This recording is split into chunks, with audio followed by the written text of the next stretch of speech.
All right, and good day, everyone, and welcome to today's session with Truly Foundation and A Course in Miracle. And greetings, I am your host, your guide, your coach, your friend. I am your self because we share the same self. I love that idea. That idea is what has caused most of you who have been on this journey with me, as well as myself, to see things totally different, to see things now from a point of view that brings clarity to everything. It's the embracing of this idea of oneness that makes this world that we have made to out of complexity to become very, very simple. And we begin to see that life is very simple. And we begin to see that the Creator, who is full of infinite wisdom, is very simple.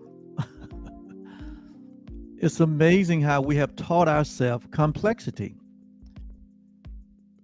how we have taught ourselves to be almost totally opposite of our true nature. It's amazing how we've done that over the years. But what is even more amazing is that in all of our efforts to make something that is nothing, to create something that is opposed to that which is reality, and all of the efforts and all of the seeming tragedy and all of the seeming triumphs, at the end of the day, we have not affected reality at all. We've either embraced it, which means that we have embraced our very own infinite self-aware impersonal self and have lived in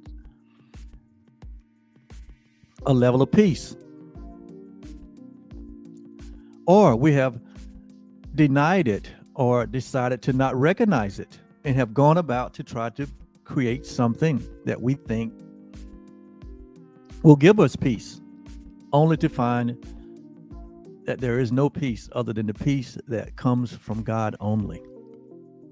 There is no other life other than the life of God. There is no other way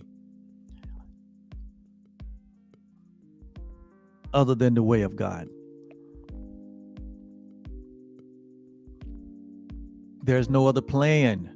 There's no other will but the one will of God. We all come to that conclusion. No matter how many lifetimes we live, no matter how hard we try, no matter how much we are able to obtain or possess,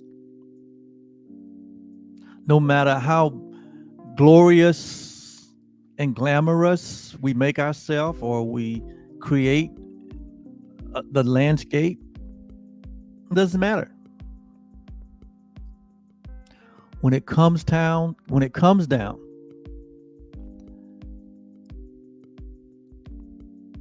to the end of our making,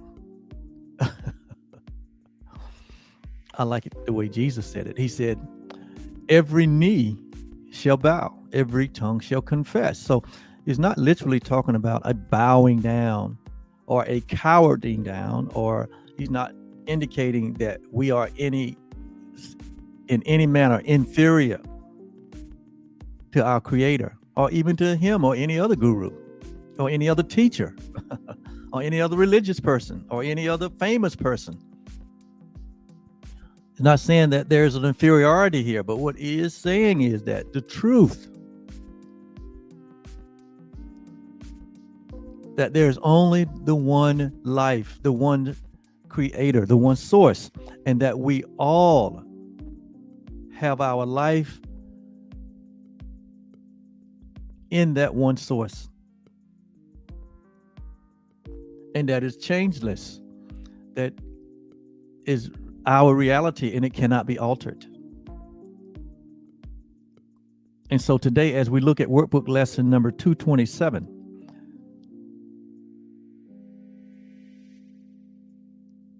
we come to that conclusion as we go through this lesson about the one will, and that is the will of God.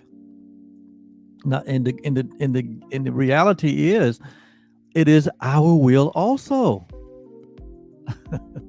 When we are in our right mind, when we have full spectrum clarity about everything, when we become expanded in our awareness about everything, we come full circle to embrace that reality, that not my will, but what? Thy will be done. Why? It is because it is that will that we are seeking. It is that love and that peace and that happiness and that joy and that contentment and that fulfillment that we seek. And that which we seek, amazingly, is not lost to us. In fact, it is not even out of our presence. That which we seek is right here and right now. And the Course refers to it as, we'll see today, just a term that the Course uses. It said it's the holy instant, or it's the whole and complete moment, or that everything that life has to offer us in reality is right here and right now. And it gives no meaning to the past or a future that does not exist, but only this now holy instant moment exists. And in this moment is everything that you would desire, that you would hope for. It is everything that fulfills your desire to know yourself and to know your creator and to know humanity as one. It's all right here, right now. This is the amazing simplicity of reality. It's right here, right now. And the Course calls it the holy instant, or every moment. Is what it's saying is that every moment of every moment is a holy moment in which all that is present and available to us in each and every moment. There's a section. Am I going to go there today? Let's see if I can find it.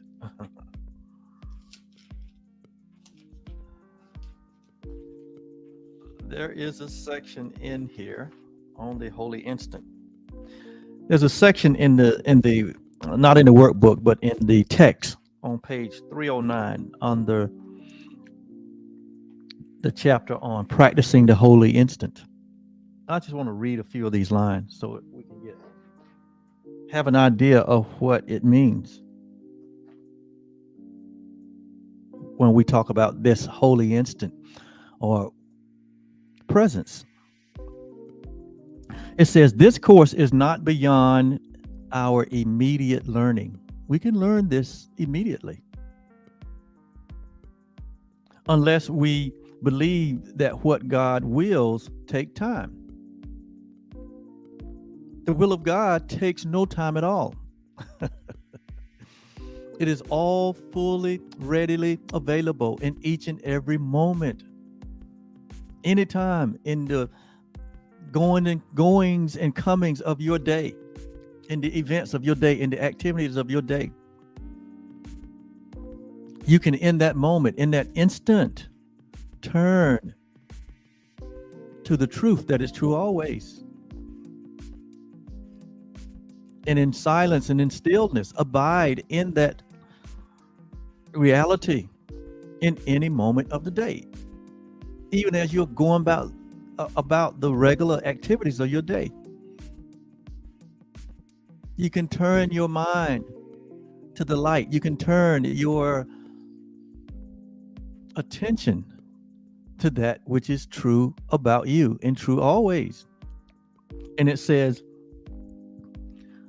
it takes no time in any moment.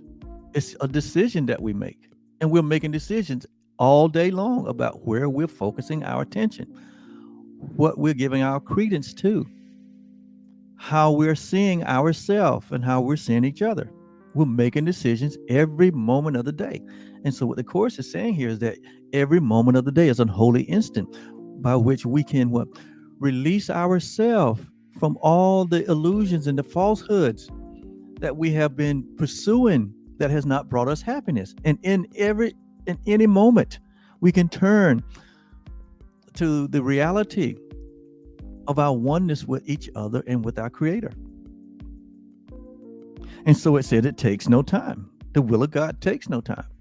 It said, and this means only that we would rather delay the recognition of His will is so. So it is our delaying of that which is the ultimate. And that which is ultimate is the recognition, but that there is only one will. I love it when Jesus' disciples came to Him and say, Lord, teach us how to pray or what to pray. And in that prayer, He says, thy will be done. Why? Because Jesus understood it's only the will of God, and that we should pray for only the will of God in our life, only the will of God for life, because in reality, it is only the will of God that shall prevail. And so in every instant of our moment of living, we have the freedom to recognize that there is but the one will. And it's not just God's will, but because I live and move and have my being within God, that it is the will that I have for myself and for all creation. Father knows best. And so it says, the holy instant is this instant and every instant. Let me read that again. The holy instant, and that word holy basically means, we don't want to get religious here because we're not talking religion. When you see the word holy in the Course in Miracles, it's talking about the reality of our innocence, our completion, our wholeness, that there is nothing missing and nothing broken in our reality.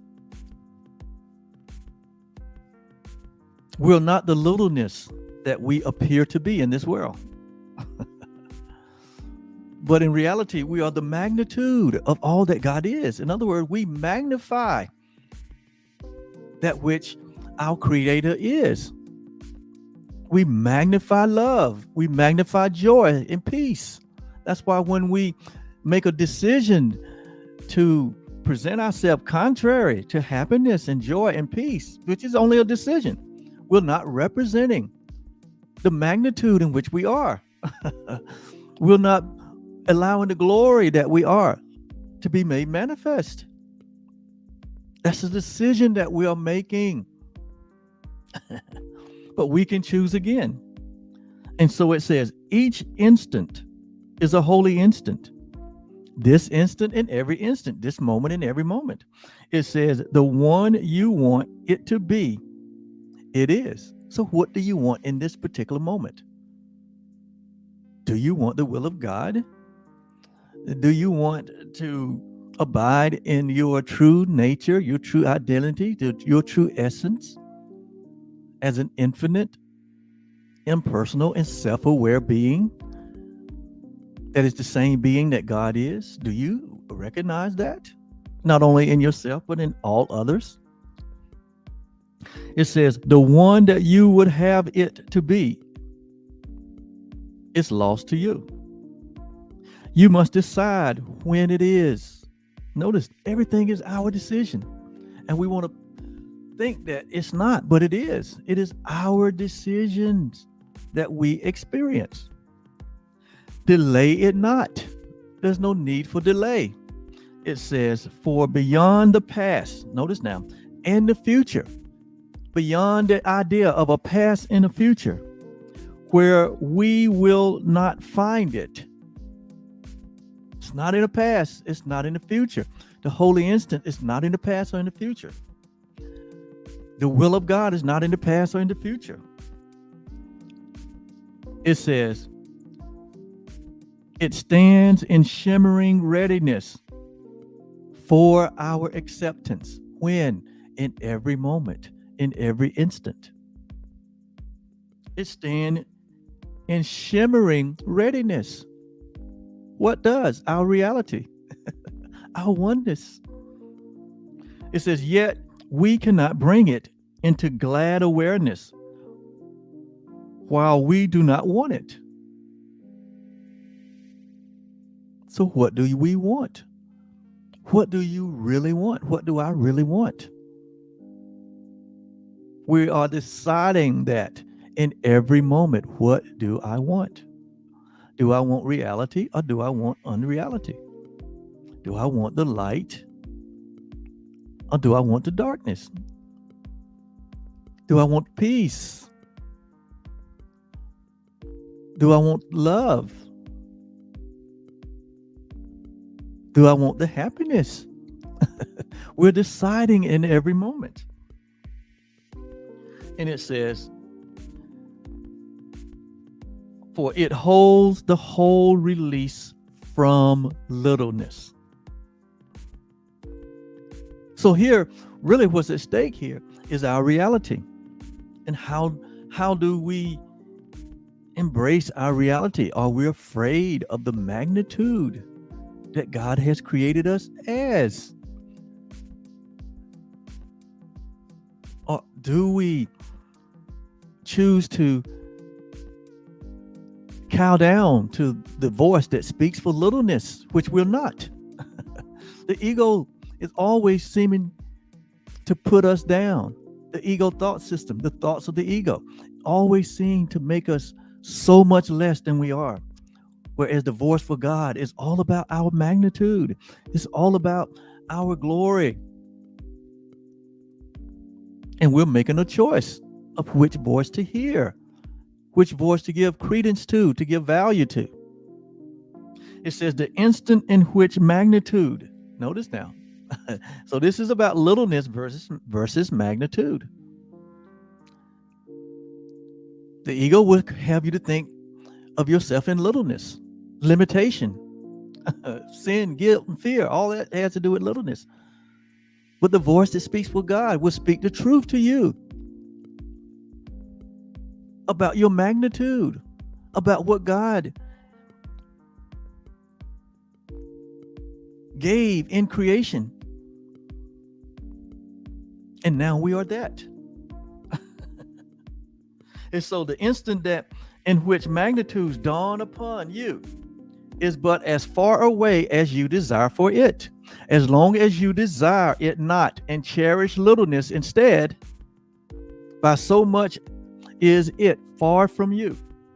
By so much as you want it, will you bring it nearer? Do we want the magnitude that we really are? Are we still afraid of who we are as the very offspring of God? Are we afraid of our true self? It says, think not that you can find salvation in your own way and have it. Give over every plan you have made for your salvation in exchange for God's. His will content you, or His plan for salvation is your contentment. God's plan for salvation is your peace, is your joy, is your happiness. God's plan for salvation is your glory. So we need to give up our plan.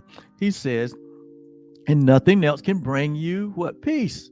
Peace only comes from us accepting our true identity as one with God. It's not going to come through any kind of other way. No ritual, no practice, no religion is going to bring that reality, that experience, that direct experience to us.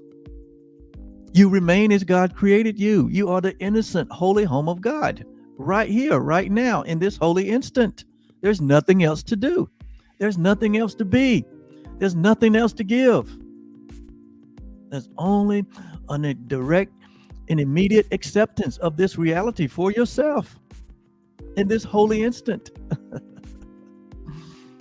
Everything is present right now for all of us.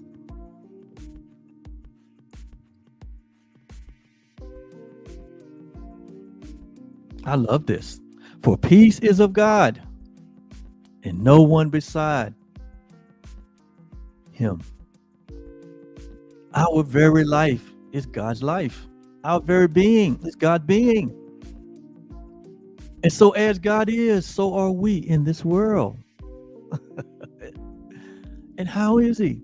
How is she? How is it? God is what? Changeless and unalterable as it was in the beginning. Now it is and forever shall be. God is everything, and so are you. And so in this holy moment, this holy instant, we stand to accept that today for our very own self, to make it our very own. That's real humility. When we accept the will of God, that's real humility. When we embrace our true identity, which is one with God, that is true humility. To accept, it's simply, this is so simple. It's simply accepting what is. It's simply accepting what is. And so it says, be humble before God, and yet great in Him. Why? Because of the magnitude in which you were created. And value no plan other than the plan of God. And so that's just a little bit in that whole, that's a whole chapter on the holy instant. But I'm going to go back to workbook lesson 227 so we can accomplish that for today.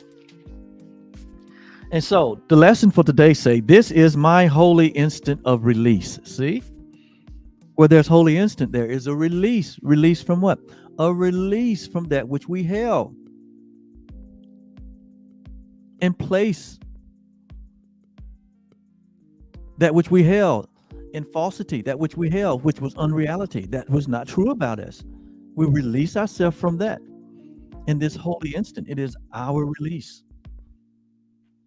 from a false identity to the truth of who we really are. And so this is my holy instant of release. And it starts out with a simple affirmation. It says, Father, it is today that I am free. Notice that word again, that phrase, I am. God is, therefore I am. I am is always free. Who we really are is always free. That false self, that personal identity, is never free. Why? Because it believes in a falsehood. But it says, I am free. God is, therefore I am. Because my will is yours. That is why I am free, because there is but the one will. And I acknowledge that and I accept that. That there's only the will of God. Only the will of God shall prevail. Therefore, I am free. regardless of what we see going on in the world every day. And there's so much that goes on in the world, outer world every day, that gives the appearance that God is dead, that God is not alive, that the ego's thought system has what? Overtaken the thought system of God, or the thought system of love. We get all kinds of signals, all kinds of messages from what happens in the world every day, that there's lack, there's death, there's poverty, there's sickness, that there's cruelty, that in reality cruelty rules the world, that there's all kind of craziness and insanity. But even in the midst of that, when we come to embrace and accept the reality of who we are,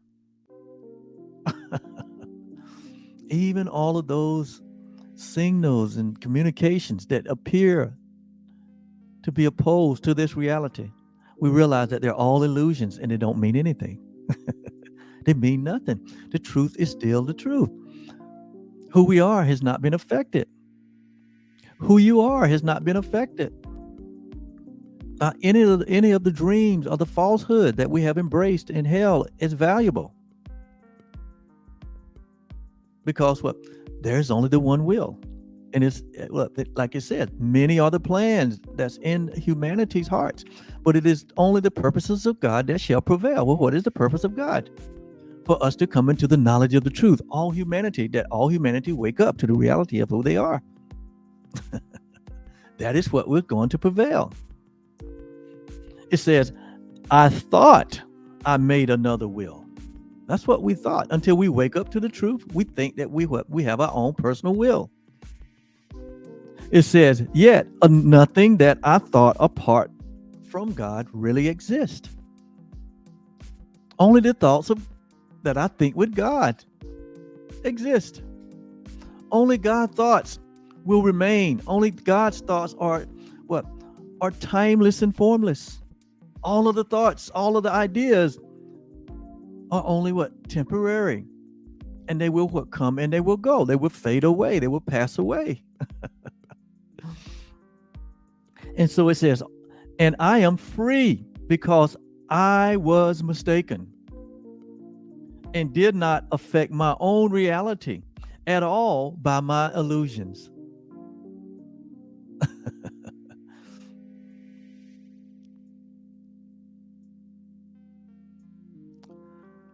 Reality is not moved one iota as while we are in the process of pursuing illusions, while we're in the process of living through a false identification. Reality does not move, does not blink, is not threatened. Why? Because it knows that's coming to an end.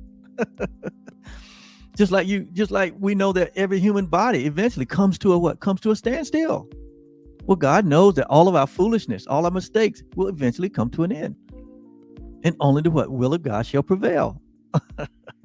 And so it says, none of our mistakes have even affected our reality. We remain as God created us, as the holy, sinless, guiltless, innocent offsprings of God. That's who we are. That's who you are. That's who every human being is. Now I give them up.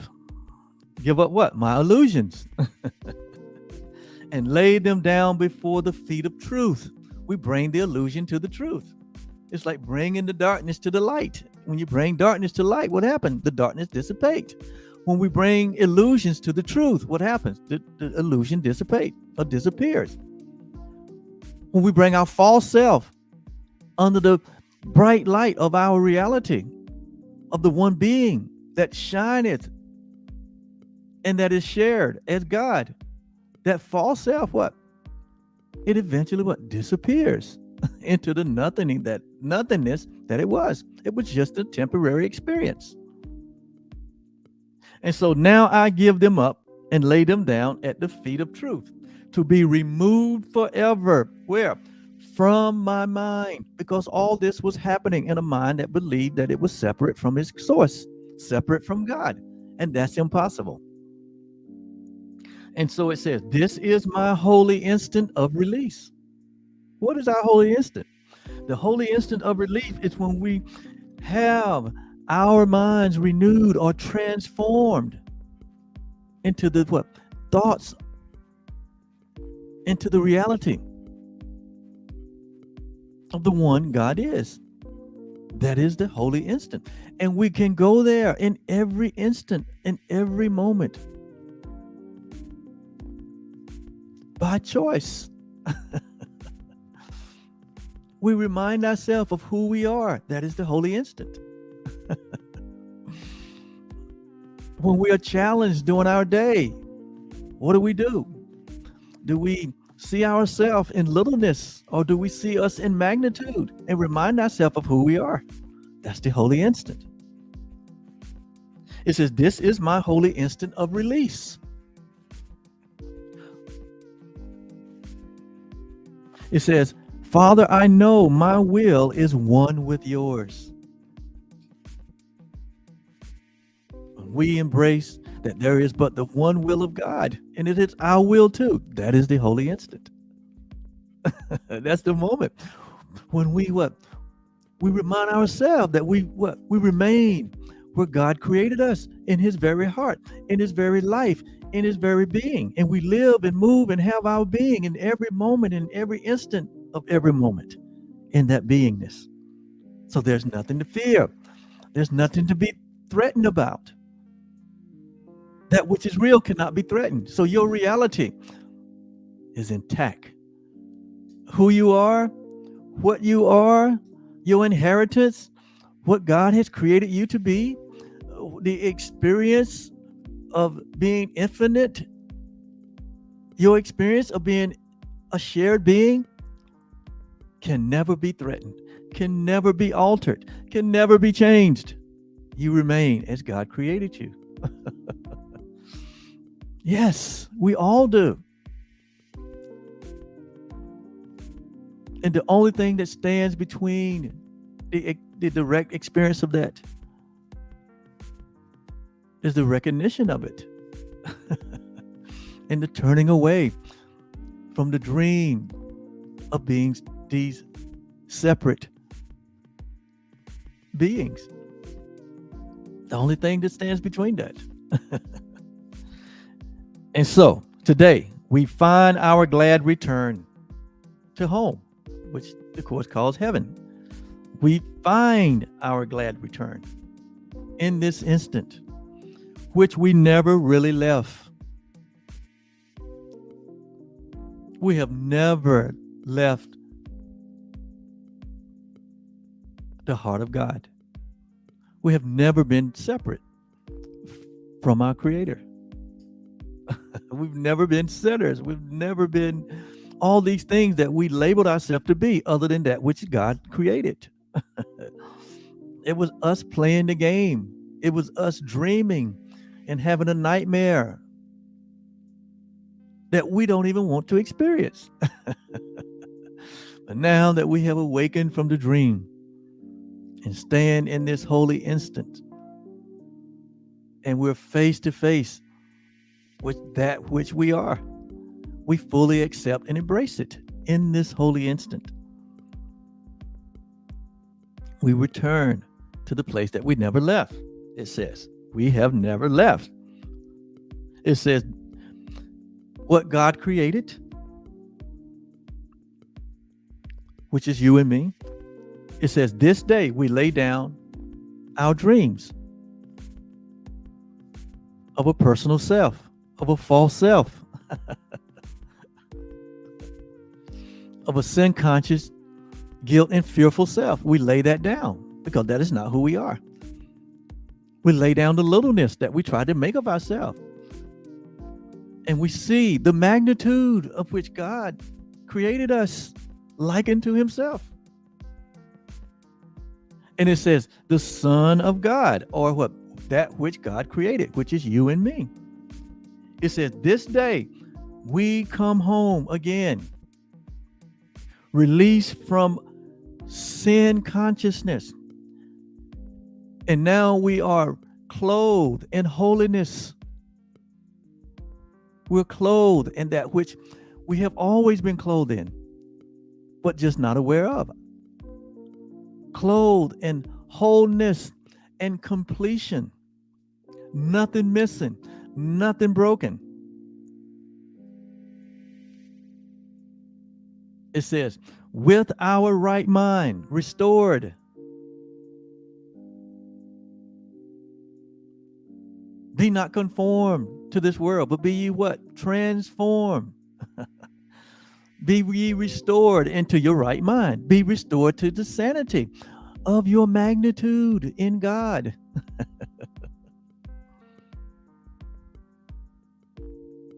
It says, with his right mind restored in him at last. So it's like the prodigal son coming to himself and say, I'll go back to my father's. That's what we all do. This story keeps being played every day of your life until we finally say, what? In this holy instant, I embrace the truth that is true always. I remain in the heart of God. I am the holy home of God. I am the innocent creation. I'm the infinite. I'm the impersonal and the self-aware being that God is. And we are one. And that's our lesson for today. And as you go through your day, understand that the freedom that we desire is in the recognition that we share the one will of God. There is no other will. There is no other plan. There is no other way.